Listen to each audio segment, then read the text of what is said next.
Hii hija ya hawa washindi wetu, hija hii ni tunu kutoka kwa mfalme wa Saudi Arabia. Mfalme Salman ibn Abdul Aziz ndio ambaye aliyetoa nafasi hizi. Kwa hiyo hawa ni wageni wa mfalme.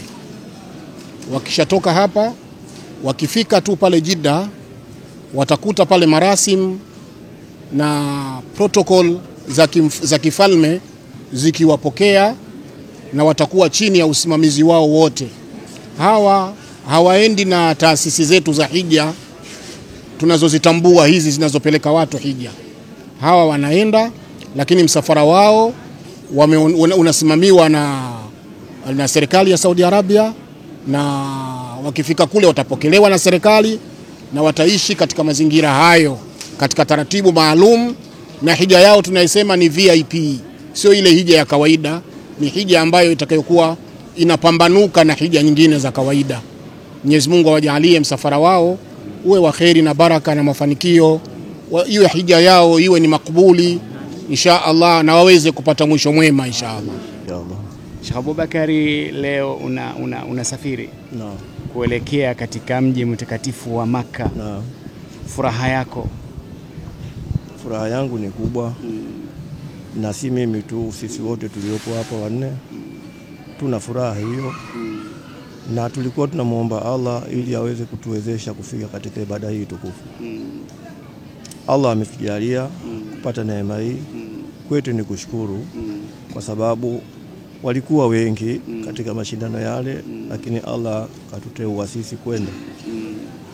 Na Mwenyezi Mungu anasema asiyekuwa na shukurani basi huyu atakuwa amemkataa Mola wake. Sisi tunamshukuru Allah. Tunamshukuru vile vile muandalizi wa mashindano kwa sababu na yeye anapaswa kupewa shukurani kwa kulisimamia hili kwa wema, kwa kulisimamia hili kwa uadilifu. Lakini pili, tunashukuru balozi wa Saudia pamoja na mfalme wa Saudia kwa ajili ya kuliandaa hili, kutoa pendekezo ili Waislamu wa Tanzania nao wapate nafasi ya kwenda hija. Tunashukuru na hatuna la nyongeza. Kubwa zaidi kwetu ni kwenda kutekeleza ibada, na nyinyi mnaebaki mtuombee dua tuende tukatekeleze ibada kwa wema, kwa usalama, kwa utulivu. Basi maombi mbalimbali ambayo yanastahili kuanzia majumbani kwetu sisi wenyewe na nchi yetu vile vile ni muhimu, kwa sababu huwezi kutoka alafu ukaambiwa huko unakorudi hakukaliki. Sasa kama hakukaliki unarudi kwenda wapi? Kwa hiyo tunamuomba Allah tutekeleze ibada kwa wema, turejee majumbani kukiwa na utulivu na amani. Lakini pili, jambo kubwa zaidi ni kumuomba Allah. Kila jambo yeye ndio mmalizaji, yeye ndio anayepanga.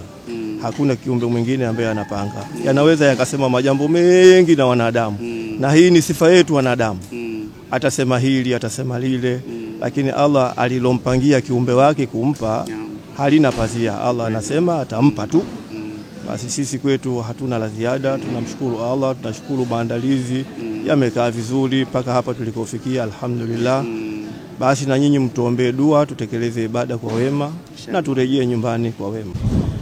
Mama, ilikuwa ni kama ndoto ya mchana, lakini hatimaye ndoto hii imetimia. Safari leo inaanza kuelekea katika mji mtakatifu.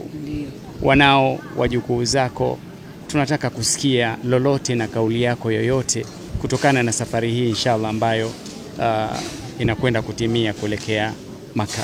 Basi ndugu zangu, wanangu, jamaa zangu, mimi mwenyewe yani tuna furaha sana na amelipokea vizuri sana.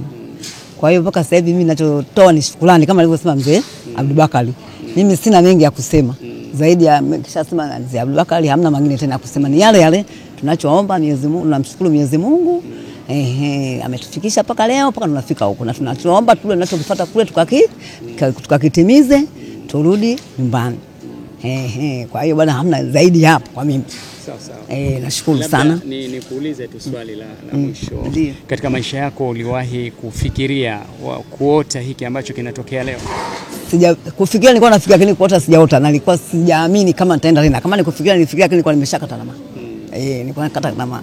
Mpaka hivi watu wananiambia wale wamepangana wale. Mimi nalisema ile kitu mimi sijapangana nao wale, lakini mpaka sasa hivi ule mtaani kwangu ananiambia nimefanya nini, wamenipanga ili wanichague, lakini mimi sijasema sijapangwa, ili Allah tu mwenyewe ameamua. Mungu ndo amenipangia, kama kunipangia kanipangia Mwenyezi Mungu, lakini sio wengine, hamna mpangaji mwingine zaidi yake yeye. Basi ndio hivyo babangu. Shukrani sana mama. Haya, amina. Kwa majina naitwa Isa Toha Magembe. Pia ni mwanafunzi kutokea chuo cha usimamizi wa fedha IFM. Hongera sana. Asante sana. Unasomea fedha. Naam. Na uko chuo. Naam. Na alhamdulillah rabbil alamin, naamini ulikuwa katika dini yako unasoma kuhusiana na nguzo 5 za Uislamu. Lakini ulikuwa kufika katika ile nguzo ya 5 kwamba unakuta mwisho kwa wale wenye uwezo. Uliwahi kufikiria kwenda Maka kwa hali ya kiuchumi uliokuwa nayo? Lillahi ta'ala, nisidanganye, sikufikiria kwa kipindi hiki. Lakini aidha nisema nilikuwa nikinyenyekeza maombi yangu kwa Mwenyezi Mungu Subhanahu wa Ta'ala, nikija kufanikiwa ama kufikia uwezo inshallah niweze kuwezesha. Lakini namshukuru Allah Subhanahu wa Ta'ala, ameliwasilisha jambo lenyewe kabla mimi kufika huko.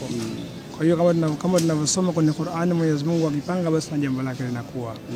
Naam. Ni kipi ambacho unawaza katika kichwa chako baada ya kufika katika mji mtakatifu wa Maka kwenda kukifanya, au dua gani ambayo labda unafikiria kuiomba dhidi yako na kwa Tanzania kwa ujumla? Aidha nikianza zidi yangu kama Mtume Muhammad sallallahu alaihi wasallam anavyotuambia, hakuna dua bora hapa duniani aidha kumwomba Mwenyezi Mungu atujalie mwisho mwema. Kama ni hivyo basi hivyo nikija kwa nchi yangu hakuna ninachokiombea zaidi ya amani. Kwa sababu amani, utulivu ndio unapelekea pia nchi iwe na mwisho mwema. Lakini pia kama tunavyojua hakuna mwisho mwema zaidi bali unaanza kutengenezwa kuanzia sasa. Hivyo naamini kwa uwezo wangu Allah atakonijalia kwa nguvu na kila kitu, nitajinyenyekeza sana kuhakikisha naombea amani nchi yangu. Na sio nchi yangu tu bali nchi ya Afrika mpaka dunia nzima. Labda cha ziada, tumemaliza sasa. Kuna fungu moja tulilokuwa bado, hawa ni wahija lakini umra bado hawajaenda. Wako watu wa umra wataenda, lakini umra ni baada ya kumaliza hija. Ikimalizika hija, likifunguliwa lile dirisha la umra, kuna watu wengine, washindi wengine ambao walopata tiketi za umra watakwenda. Leo tunamalizia hawa wa hija, mwisho tutakuwa nao wa umra. Lakini wale wengine wote washindi walioshinda kupata gari wamepata tayari, waliokuwa wamepata bajaji, waliokuwa wamepata simu, wale ambao waliokuwa wamepata bodaboda, washindi wote kila mmoja amepata kama vile ilivyokuwa imehaidiwa. Tunamshukuru Mwenyezi Mungu Subhanahu wa Ta'ala katika hili. Mwisho tutoe mwito kwa watukufu wa Islam, tushikamane na Qur'ani. Qur'ani ndio siri ya mafanikio. Haya yote haya tunayapata kwa sababu ya Qur'ani. Kwa hiyo tushikamane na Qur'ani, tuipende Qur'ani, tuwasomeshe watoto wetu Qur'ani. Mazingira tuliokuwa nayo tunatakiwa tuiweke mbele zaidi Qur'ani, ili tuweze kufanikiwa katika maisha yetu ya hapa duniani na vile vile maisha yetu ya kesho mbele ya Mwenyezi Mungu Subhanahu wa Ta'ala. Qur'ani ndio amani, Qur'ani ndio uchumi, Qur'ani ndio kila kitu. Kila kitu. Mwenyezi Mungu anasema ma faratna fil kitabi min shay, hatukuacha kitu katika kitabu hiki. Qur'ani kuna rehema, Qur'ani kuna shifa, Qur'ani kuna kila kitu. Kwa hiyo watukufu wa Islam, sisi tukifanya mashindano sio lengo mashindano. Lengo letu ni kuwaiteni kushikamana na Qur'ani. Tuienzi Qur'ani, tuipende Qur'ani, tuishi kama inavyotaka Qur'ani iishiwe, tuishi katika mazingira hayo. Kwa sababu ukiishi hivyo, matokeo yake utakuwa na adabu na tabia nzuri, na ukiishi na tabia nzuri na ukawa na tabia nzuri, matunda yake ndio amani inatawala. Amani yaiji sehemu ambako kulikokuwa hakuna tabia nzuri, na pia tabia nzuri haiwezi kupatikana kama haukusimama na vitabu vya Mwenyezi Mungu Subhanahu wa Ta'ala. Kwa hiyo tunawaita Waislamu wote kwa umoja wao tushikamane na Qur'ani ili tuweze kufanikiwa katika maisha yetu ya hapa duniani na kesho akhira. Tunawapa mwito tena, mkitusikia tunawaita katika mashindano ya Qur'ani, basi mje ili kheri kama hizi msizikose. Wabillahi tawfiki. Babdeo Miladu Online TV, pamoja nawe katika kheri.